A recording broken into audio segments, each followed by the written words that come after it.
Happy Sunday, new viewers and old friends. Today's video is going to be Ripple XRP centric.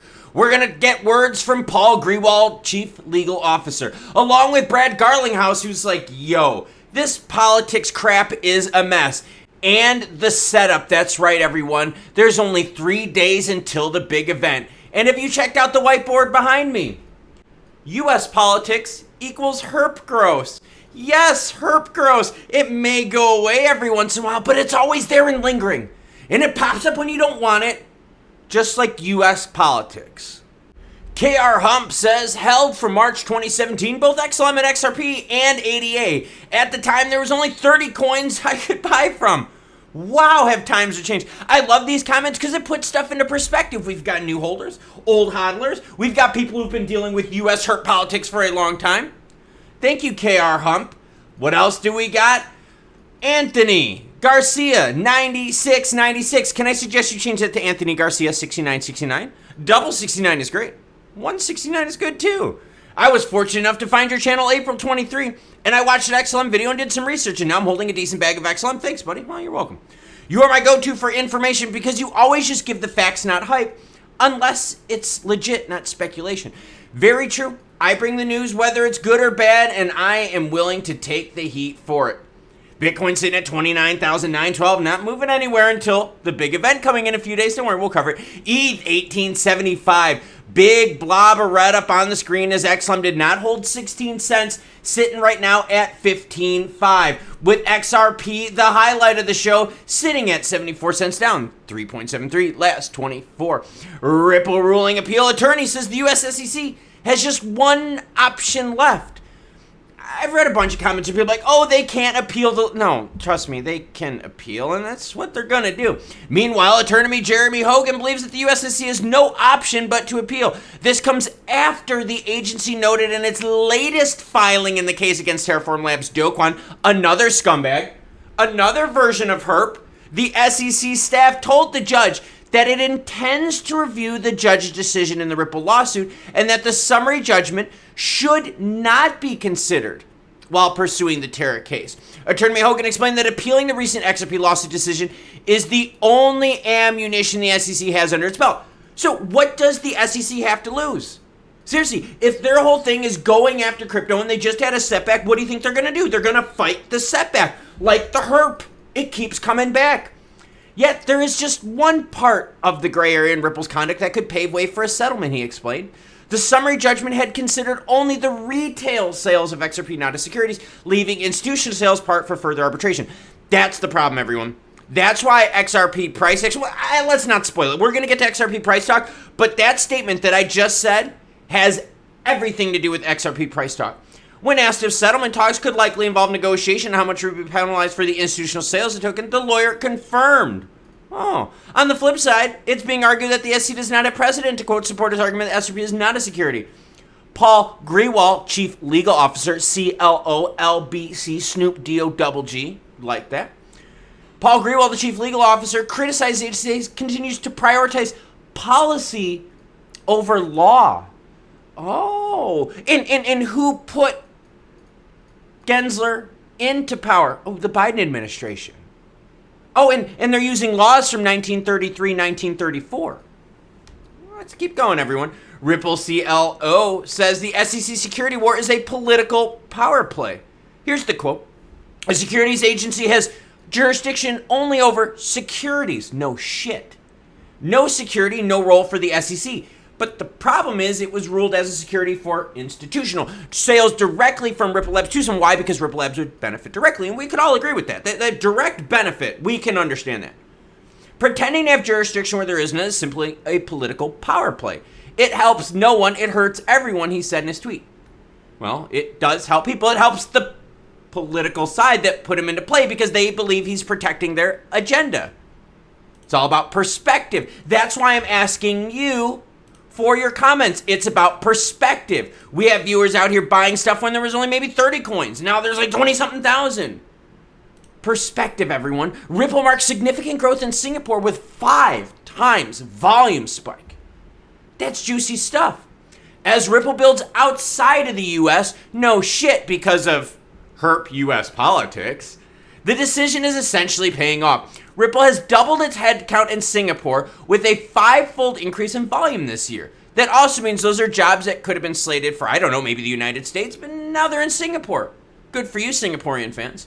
The company intends to keep growing its footprint to match the prospects in the region. Yes, if the United States is dead, if the United States doesn't want to play, if the United States doesn't even want to play with the tip, right? They don't even want to play with the tip and teases. We're going to go somewhere else where they will play with the tip and more. Hopefully, we just don't catch the hurt. The company tends to keep growing its footprint to match the prospects in the region. All indications seem favorable, particularly since the Monetary Authority of Singapore gave Ripple regulatory approval in principle earlier in June. With a license on the way, Ripple can keep growing in Singapore and the rest of APAC. Advani says this will better support the scale of ODL solutions in the region. Here's that tweet, and as always, any article you see in this video, along with my other videos, and my Twitter information will be linked in the description below. Ripple CEO throws more shade at SEC for creating this mess. How much more shade can you throw? We know that the SEC is shady AF. I'm just glad they got, I don't know, kicked in the butt when it came to, people like us, secondary sales. Here's from Brad. The SEC created this mess by proclaiming it was the cop on the crypto beat when it had no legal jurisdiction. He added, where's that gotten us? Consumers left holding the bag in bankruptcy court while the SEC holds press conferences. It's very, very true. And in fact, it's so true that it's directly affecting XRP moon action. We're going to get to price, but the market is going to be on pause for a few days. Bitcoin has not moved at all, and we know that good moves in Bitcoin can help out the alts as well. Now, why isn't it moving? Because in 3 days, 3 hours, 54 minutes, and 37 seconds, 36, 35, no, I won't keep counting, Jerome Powell and the Fed are expected to raise rates. There is a 99.2 expectation of raising rates. The real key is his words after. Is he saying, hey, we might raise it one more time this year? 2 more times this year and make the pain train extend? Or 3 times? Whoa, let's pretend it's not 3. But that's the point. We have a big looming event over our heads right now, 3 hours, 3 days away. XRP price. Okay, look. This is the entire move up on the screen. Big pop. We saw, it didn't last long. We talked about it. Was it 4 minutes? 4 minutes you had to get that action. 4. Anyways, retracement, bounce up. We hit some action up here, right? We got to that 84 since we couldn't break 85. Now, we have since retraced about 11 cents. That's a fairly strong margin. Here, this is better how it looks. Why? Because again, we're still stuck with the idea that XRP, crypto as a whole, is going to be propped up by retail in the United States. Now, I know there's going to be people out there that are going to be like, Klaus, look, crypto is not just the United States. No, it's not. U.S. retail money is a hell of a lot bigger than Singaporean retail money. U.S. investor retail money is a shitload bigger than Chinese retail investment money. So yes, it is a big blow. The other issue and the reason why none of these moves are holding is obviously monetary conditions, right? Jerome Powell and the Fed, we know money is tight. But the other reason has to do with all of these articles I brought up in today's video. Yes, the SEC has nothing to lose by appealing. Yes, primary sales directly benefiting Ripple Labs' securities violation. We haven't gotten that much clarity other than when you and I play with a little bit of XRP, when we buy it from Coinbase, when we sell it, when we make some money, they're treating it more like commodities. Okay, so that's stuff that's already in the market. What about bringing more money in? Well, that's going to be institutional-wise. Retail money can't bring it in, can't fuel these moves as strong. Why? Because retail money is gone. It's too expensive. As Jerome Powell gets ready to raise the rates, 99.2% chance, there goes home loans going up again in cost. There goes auto loans going up in cost. Home equity loans, business loans, credit cards, you name it.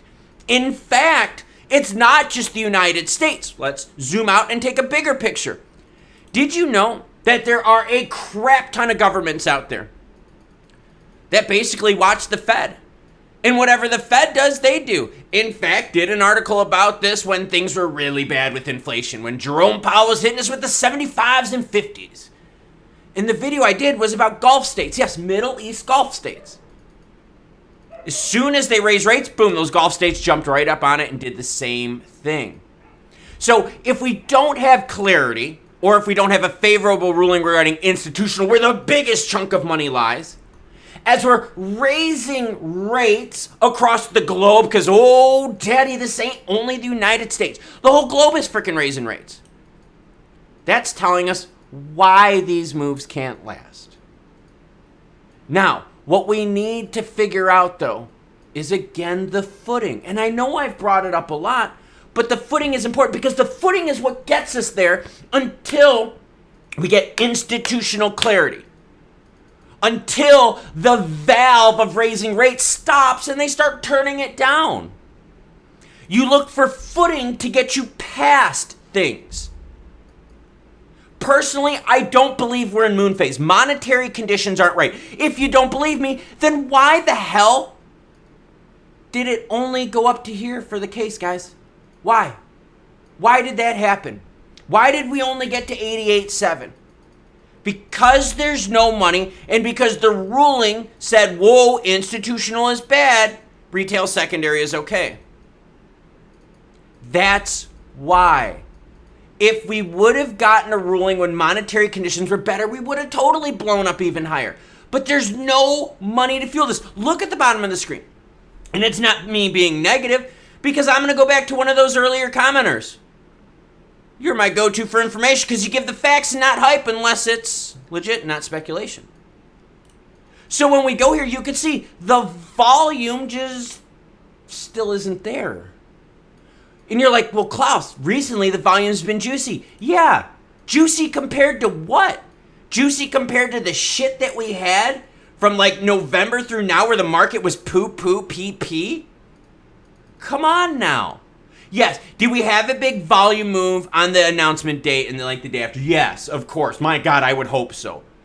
But the big chunk of volume continued. When crypto was blowing up in 2021, when monetary conditions were better, when Jerome Powell and the Fed were going money print or go burr rather than we're going to raise rates and tax that ass, then yes, the volume was there, the boom was there, the explosion was there. But there you go. Because of macroeconomic conditions that we've been covering on this channel, because of the realistic approach on this channel, because I'm not like all the other ones out there like, we're going to the moon. With what fucking money, you idiots? The fuck is wrong with you? How can you go to the moon if there's no money and institutional is still blocked?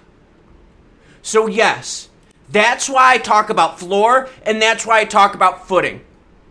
A strong house is built on stone, not on sand. And until we get these moves to hold, we have to pay very close attention because that's a house built on sand, not stone, isn't it?